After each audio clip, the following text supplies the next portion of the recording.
And welcome to a new episode of the Movie Dawgs Show. Ladies and gentlemen, I got this very special episode where I'm interviewing husband and wife filmmakers, the Caimanos.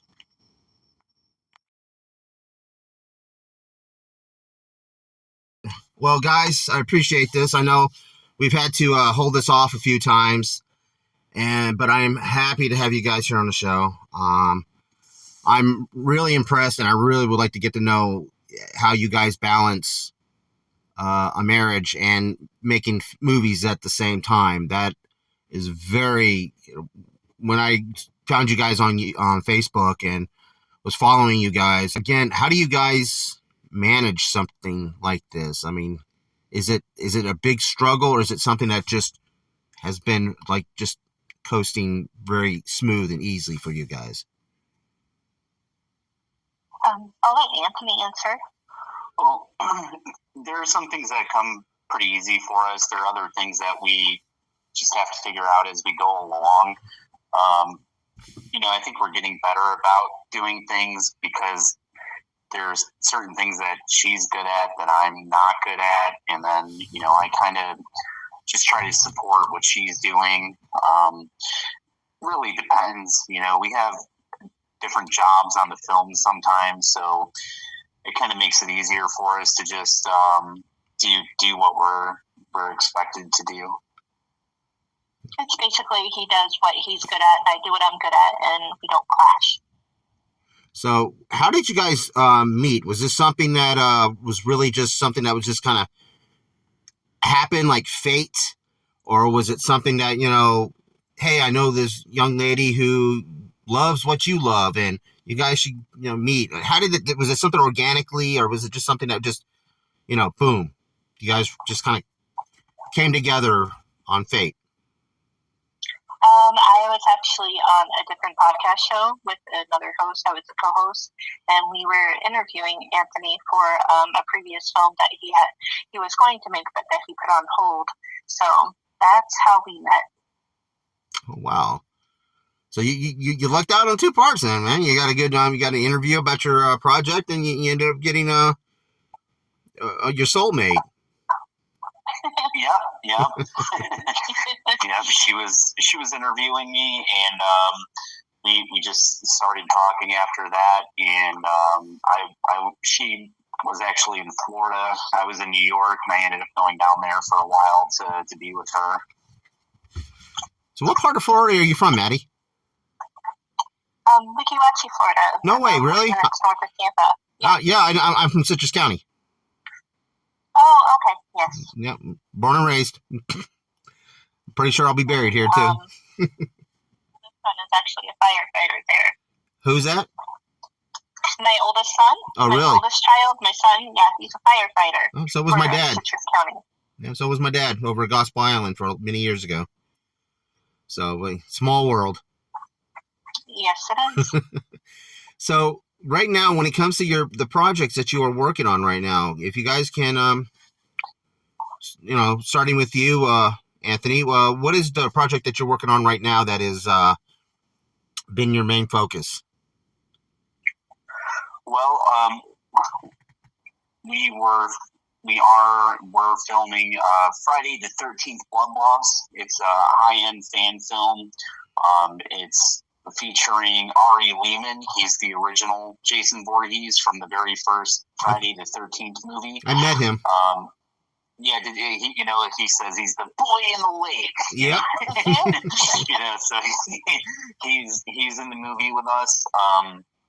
Beatrice Buckley is in the movie. She was Amanda Kruger in the Nightmare on Elm Street franchise, so she was Freddy's mom. Oh, wow. And in this movie, she's Pamela Voorhees, so she's Jason's mom. So how cool is that? Yeah, that is pretty cool. And we've been blessed with it. We have a lot of support, a lot of backers behind the scenes, and a lot of help on set. So that was pretty awesome. We filmed a lot of the movie in October, and then we're going back in a couple months to finish filming, and then we're looking at September 13th, which is a Friday, for the release date. That's what my brother and I used to do when we were making our movies in the late 90s. Is that we didn't have YouTube to showcase them or anything like that. We had the video stores. We were lucky that there was a guy that owned a mom and pop store that rented our movies out.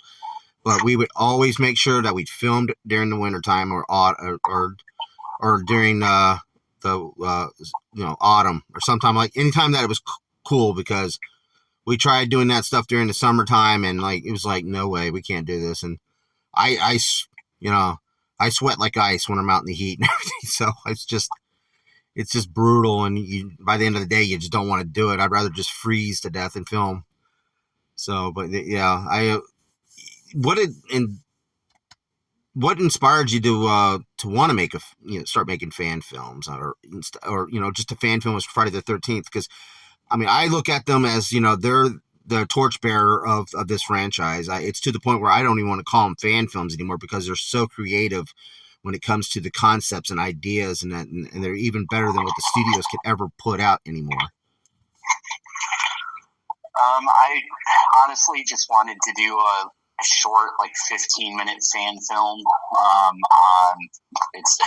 It's turned into more than that. It's probably going to be but the original idea was I can make this short fan film, kind of get find some support in the community, raise the funds I need for the equipment that I need, and make it as good as it can be, and then move on to something else. I honestly didn't want to take 2 years out of my life to make it, but it's turned into about 2 years by the time it's finished. And it just, things grew. We got more and more interest in the project, and I went, 15 minutes. That's not. What if we do 30 minutes? And then we raised more money, and more people were interested and wanted to be a part of it. And I said, we should do a full length film. How cool would that be? And then we start working on that, and then next thing you know, we have hours of footage, and then and then we're on set, and I'm like, what would be cool is if we turn this into like a series. Like, what if we did a series like The Walking Dead, and then we had like each episode is based on a different character, and maybe we could try to sell the idea, and it just keeps going. So that's kind of what happened with it. You sound like me and everything. When I'm like coming up with ideas and everything, my brother was always there. God rest his soul. He was always there saying, "Are you stupid? Can we just get this movie done?" And he's like, I'm like, yeah, all right, we'll get the movie done. Unfortunately, it's been like 12 years since my brother's passing, and we were working on a movie when he passed. But it's like, it's almost like that. You get that edge that you want to get it done. Hopefully, I can. But that the process of making a movie is such a high. I think it's probably, for me, it's any high that you can get from anything it can't compare. I've always, having that final product and making that final product and showcasing it to somebody, and people being either looking at you bewildered, like, why are you making movies? Or people were like, wow, you made this. It's always been that. I always found it as the greatest high that you can ever find, in my opinion.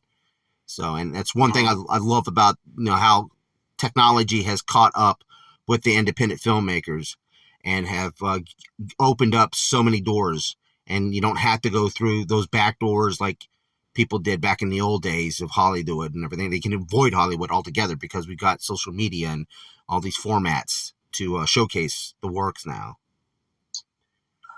Yeah, and I mean, a lot of the higher end stuff can blend in with some of the bigger budget projects. Oh, definitely. Like you said, the technology's catching up or is caught up, and so a lot of it comes down to just skill and what you're able to do with the funding helps, but only so much. So we have a lot going for us now as independent filmmakers, certainly a lot more than we did in the 90s or early 2000s. Oh, definitely. Maddie, I'm gonna jump over to you. What inspired you to want to go, I'm going to make a movie? And what was that thing that really caught your imagination as a child as well? I mean, for me, it was John Carpenter movies. When I found out as a young man how much they made them for, and almost like pennies, compared to, you know, most of the Hollywood counterparts of the day. I'm like, I mean, for my first movie that I made with my brother, it cost me, $50 and a couple of little 5-finger discounts from a friend here and there. But it, you know, where did it start for you? Well, when I was younger, both of my parents were fans of like horror films and sci-fi.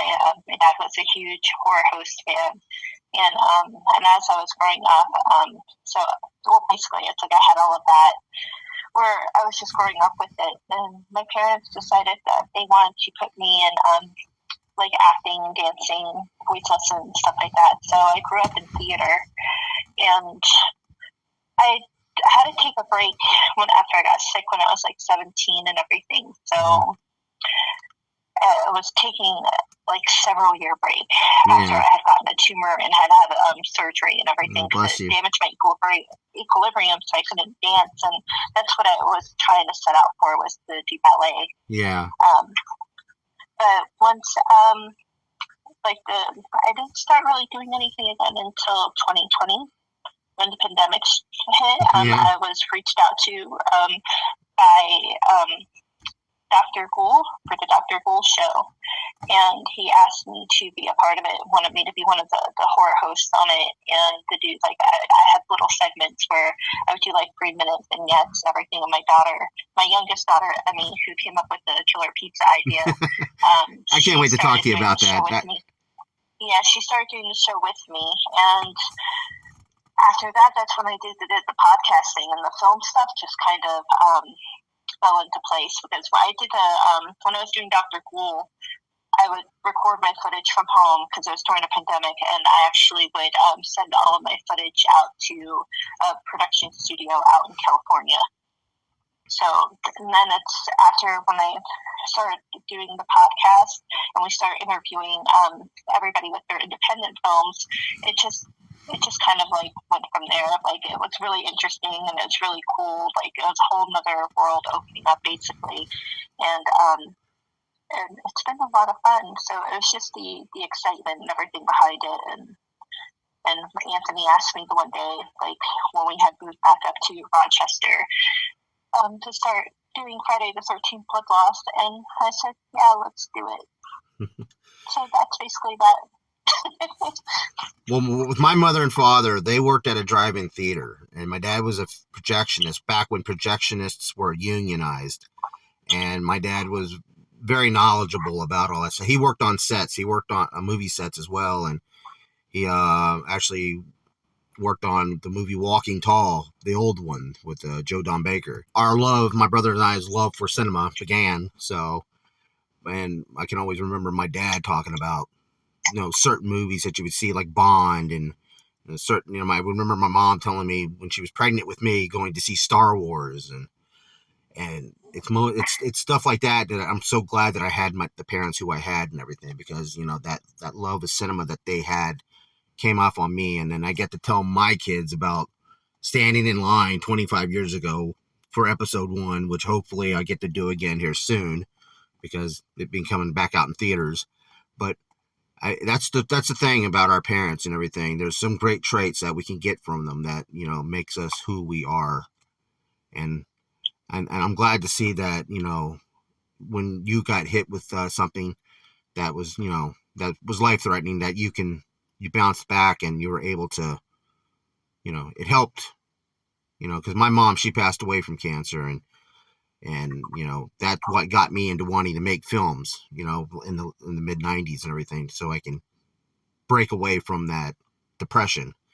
So, but I'm, it's great to know that we have this type of world out there that we can commute and we can contact with people, and I really am excited that you even have your children involved in this, which I had my kids involved with it a little bit too, but they're all video gamers now.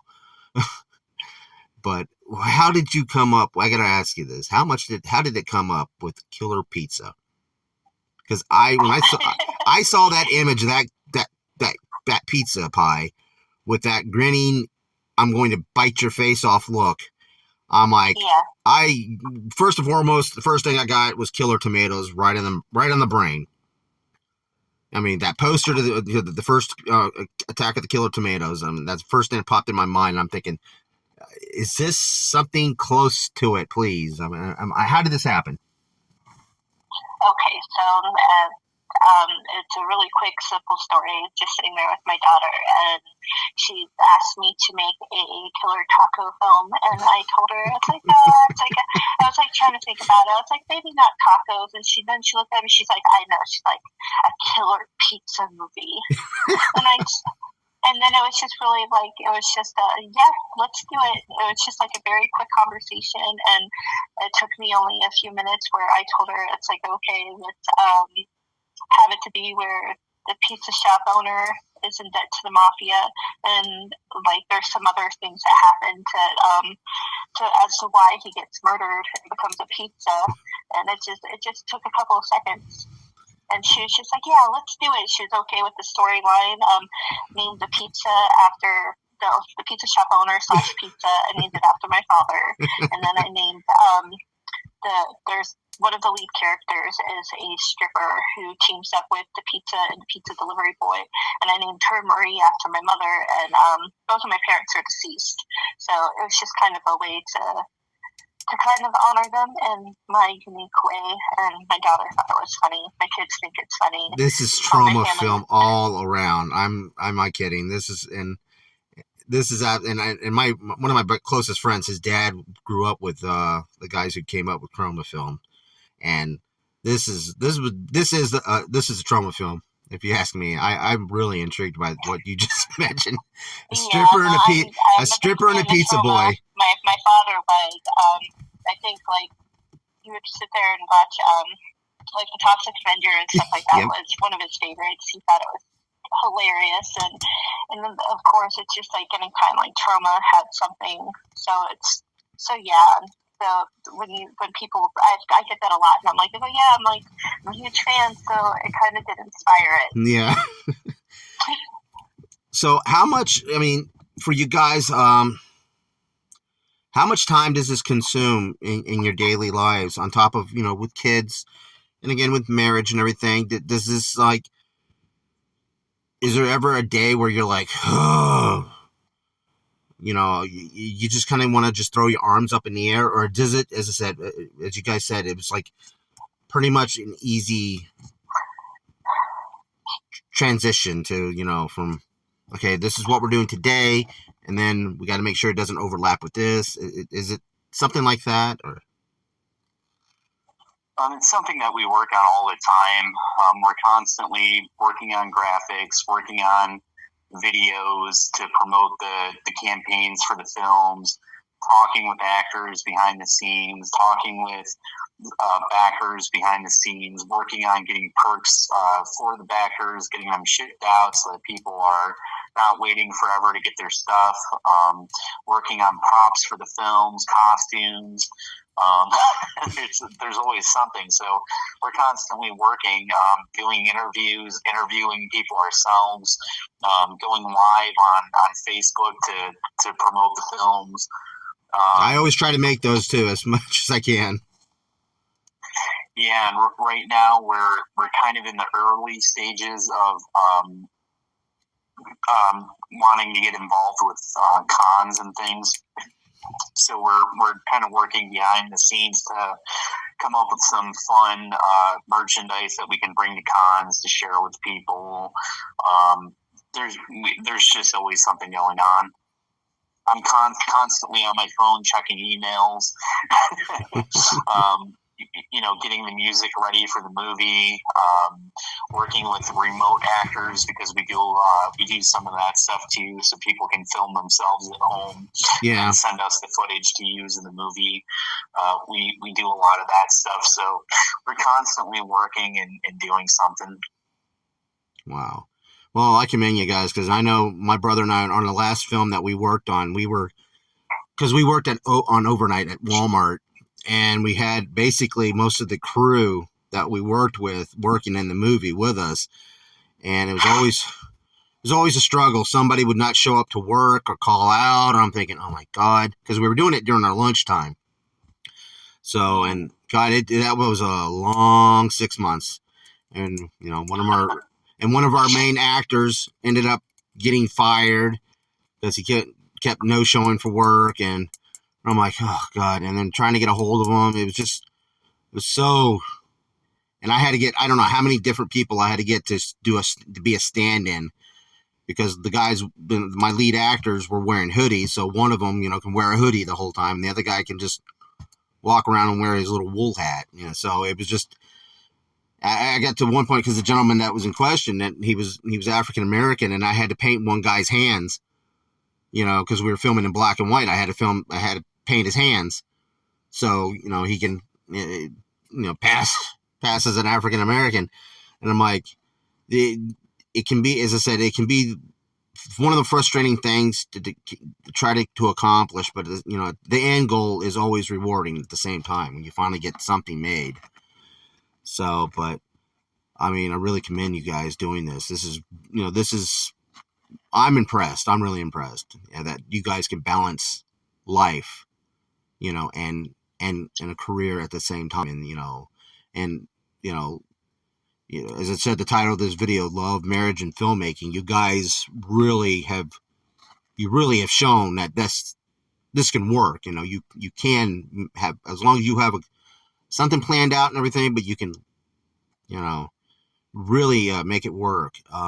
So what is in the future for you guys? What do you guys, after you're done with these projects and you've got them all out, is there any projects that you guys are like, you know, you got your heart, you know, you really, really want to do it, like almost a passion project? Yeah, I think they're all passion projects. Yeah. We both have our own ideas for films to start working on after Killer Pizza. We kind of bounce back and forth. So Friday was kind of my idea, and then Killer Pizza was kind of more her idea. So then the next one kind of bounces back to me, I think. But it really just depends on what we think would be the best option for us at the time. So we're still planning it out. But we're constantly working on stuff behind the scenes and trying to get that next thing. You know, we definitely have the next thing in the back of our heads at all times. We just try to put as much focus on Killer Pizza and Friday the 13th as we can, so that we're not shortchanging the fans or people involved. Yeah. All right, real quick, Anthony, what is your favorite movie of all time? Texas Chainsaw Massacre. All right, that's the perfect film. I did a review of that last year. Maddie, what's yours? I have a million favorite films, but like my favorite horror film is Halloween 3. Oh, really? That's. Yeah. I'm glad to see that film's getting its love. It needs to get a lot more. Yeah, it's true. That's true. I would not be upset if they decided to do a sequel to that timeline right there. It wouldn't bother me at all. Mandy's favorite movie is Halloween 3, but her favorite thing is Buffy the Vampire Slayer. The movie or the show? The show, the movie, anything Buffy. My brother had that movie poster on his wall for so many years back in the 90s. And it took me forever to want to watch it, because I'm like, one, it had Luke Perry, and I was just so anti 90210. I was just, you know, everybody loves Christy Swanson. Well, I was more into as a young man, I was more into the brunettes that were the mysterious and the type that would probably shatter your heart. That was the type of guy I was. Girls I was attracted to, the ones that would break your heart. So, but the bubbly blondes and everything back in them days, just, I don't know. I just, you know, I don't know. I was weird. Did we give shout outs for the cast members of Killer Pizza? Oh, by all means. Yeah, so we have a really cool cast attached with that one too. I know I mentioned Ari and Beatrice for Blood Loss. Killer Pizza, we have Tom Glynn as Tony the Pizza. He was Kringle in Creep Show. Real cool guy, super talented. We have Walter Phelan. He was Dr. Satan in The House of a Thousand Corpses. Oh, really? Wow. Rejects. Yeah, but he's also worked on Thor, I think the Avengers movies, Leprechaun 2, Wishmaster, Little Nicky, The X-Files, Charmed, From Dusk Till Dawn, and it just keeps going. And Tales from the Crypt, it just goes on and on and on. But he's a super cool guy, talented, award-winning FX artist. Al Burke from The Wedding Singer. He's also Punchy the Clown from the Killjoy franchise. He's also a former WWF wrestler. He wrestled Andre the Giant, the Road Warriors, Dusty Rhodes, and the Ultimate Warrior. I'm from the South. I know who them are. Yeah. Nancy Ann Ritter. She's from Scream. Yep. We have Colin Fuel. He's a musician and actor. He was in Phantom Fun World, The Hard Place. Tam Taylor, talented actress and comedian. Mark Brubaker, talented actor. A lot of cool people attached to that film. And like I said, am I allowed to plug the campaigns? Oh, by all means, please. Okay, yeah, so we have Indiegogo campaigns for both of these movies. That's where we get the funding from. We don't have any private investors. We don't sell points on the movie. We don't take any shady, handouts from people. We don't have any studio backing, obviously. So all of the funding that we get is from the audience. And so what we do is we have these Indiegogo campaigns where we offer perks to people that donate. So you could get a T-shirt for your donation, a DVD, a Blu-ray, screen-used merchandise. We've done screen-used machetes, screen-used axes. We just sold out of high-end replica masks for the Jason mask that we use. But we have a lot of cool stuff like that, and we actually offer opportunities for people to get involved with the film. So you could actually be in the films and work on set with those cool actors that I mentioned. Oh, wow. And we have, affordable ways to get involved from like $100 up for, to be a part of the movie. You could get an official producer credit on the film today and then go to work tomorrow and tell everybody that you're producing the new Tom Glynn and Walter Phelan movie. Yeah. And it's real credit. You get full credit for it. That's on IMDb, and the credit for the movie, and you're a real producer on the film at that point. That is awesome. You can get your song in the movie, your book in the movie. There's all different ways to get involved. You can do a voice role. And like I said, we have everything from like $100 to like, I don't know, $25,000 or something. Wow. So, and you can get a lot of cool stuff for that $100 too. It's not like, it's not like you have to shell out thousands of dollars to get involved. You can definitely get something cool out of $100 or a couple $100 or whatever it is that, and like I said, if you just want a DVD or a T-shirt or something, $25, so in every little bit counts. Like I said, it helps us to get the movie made. So it's not just all about the, giving stuff away. We give a lot of stuff away, but it's also, it really does help us to get the movie made. So if you want to see it, this is how it gets made. So you got a YouTube channel as well, right? We do. We don't do a ton with it. We mostly just kind of go live sporadically to promote the films, but we're not consistent with it. It's just forever entertainment on YouTube. Okay. Well, I will make sure that these the links will be on the description down below, and you guys listening can check it out, and make sure that you guys can try to support this wonderful opportunity to be a producer, and maybe possibly have your presence on the screen as well, folks. Trust me, when people see, in when they realize that they're going to be taking part of a film. I've experienced seeing it myself, how exciting it is for them, just to be in a movie, and just seeing themselves on TV. It's really magical if you think about it, for some people who never thought about doing something like this, and then here they are doing it. But again, guys. And we give more back to the supporters than any other campaign does. So like right now, for example, if you go on and donate $50, the next 26 people that donate $50 or more get whatever perk they choose. That's guaranteed. On top of that, they also get a free autographed photo from Tom Glenn, which is another $50 value. If you went to a con and got it from him, it'd be about $50, not including convention fees and parking and all that stuff. Then, in addition to that, we have free raffle night coming up. So anybody that donates to the campaign gets put into free raffle night automatically. We give away a lot of prizes. It's not just one or two. The last one was like 43 things we gave away. And we try to give everybody the best chance possible.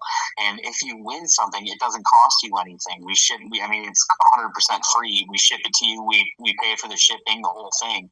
So now for the money that you donated, you got whatever perk you paid for. And the raffle's any amount. You don't have to donate $50. But for example, if you donated the $50, you get whatever perk you paid for. Plus you get that autographed photo of Tom Glenn. Plus you get put in all these raffles. And we just got a whole bunch of cool stuff to give away too. Oh, that's awesome. I mean, you guys are really making it worthwhile. That's for certain. Nobody else does that stuff. They won't do the free raffle night. They won't give you free anything. We've given away thousands and thousands of dollars worth of free stuff to our backers. Mandy gets upset because I go on with it too far, but it's ghost face masks, $35 each, Michael Myers masks, $70 each, lunch boxes, action figures, autographed items, metal signs, custom lighters, lanyards. It's just on and on and on. So he gets so really excited, and he'll start giving away our house if we could. Mini globes and pins and magnets, and we can't keep DVD. I don't even know how many DVDs we've given away. We're the reason why Best Buy doesn't have any more DVDs. Maddie, is the dog still around? Let me ask you got a dog? No, we do not. All right, he probably gave it away, so don't worry about it. Someone won it. We're constantly giving stuff away to our backers because without them we can't make the movies, and so I try to get that across to the other filmmakers, but it's they're some of them just aren't getting it. A couple have tried to give some stuff away, but it's one or two things, and then you pay for the shipping. With us, we're giving away 45 things. This will be the 5th time that we've done it. We go live on Facebook so everybody can see exactly what's happening in real time. You can watch along, and it's a lot of fun for the people that donate because they know that they're going to get whatever they paid for. And in addition to that, they have all these different chances of winning something. It's fun for everybody. It's fun for me. It sounds like fun. That sounds like a whole lot of fun. But well, guys, let me go ahead and we'll have to end it there. I'm getting the signal from the daughter and everything that I need to get back in the house. Okay. But again, guys, I really appreciate this, and you guys, I said I love checking the stuff out when you guys got it on Facebook, definitely, and I'm so happy that you guys have been patient too. When it comes to the delays on this episode. But again, and this is the one episode I really been looking forward to doing, because I was really intrigued on how you guys work and plan this out, and I really appreciate you guys doing this. Yeah, definitely. Thanks so much for having us on. Thank you. No, thank you. My heart to you guys. I appreciate it, and I hope in the future and everything we can continue to communicate and just talk movies, because absolutely that's one thing I love doing is talking about movies. So yeah, and if you want to come on live with us sometime, it's a lot of fun. We do live interactive shows with the viewers and stuff, and you might get a kick out of it. So time and date, you just hit me up on Messenger. You know how to get a hold of me. all right. Sounds good to me. All right. Well, guys, thanks again. Good luck with the films. I wish you all the best and the best success. You guys are really, you're working your tails off, burning the candle at both ends. And good luck to you guys. Okay, folks, remember, on the comment section below, in the descriptions below, show your support to these guys. They are really, what they offer, it looks like it's going to be a lot of fun, and I cannot wait to see both these projects. I'm a big fan of Friday the 13th and the Killer Pizza thing. I love pizza. It's one of my favorite foods. And two, just the whole concept is just amazing. You guys got such creativity, and I really cannot wait to see these projects when they finally come out. So thank you so much. No problem. All right, thank you, Billy. Thanks for having us on. Oh, no problem. Thank you, guys. All right, folks, that's all the time I got for this episode.